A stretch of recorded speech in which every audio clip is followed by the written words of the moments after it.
দেখো বন্ধুরা, 300 টাকা দিয়ে এই যে এই রোস্টেড মুলতানিগুলো কিনেছিলাম। আমি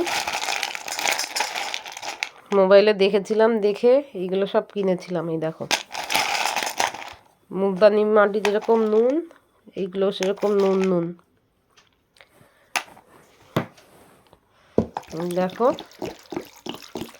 300 টাকাটা কী করে আমি নষ্ট করছি। এগুলো তো খাওয়া ঠিক না, মোবাইলে দেখে একটু কিনলাম। দেখো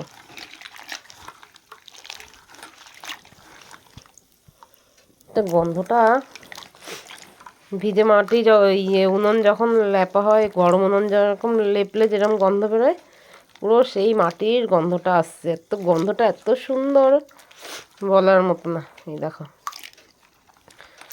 এগুলো সব ফেলবো আমি এখন বাইরে। দেখেছো কী করে টাকা নষ্ট করলাম? 300 টাকা। এর থেকে যদি আমি 300 টাকা দিয়ে কিছু খেতাম, আমার কাজে দিত। এই দেখো।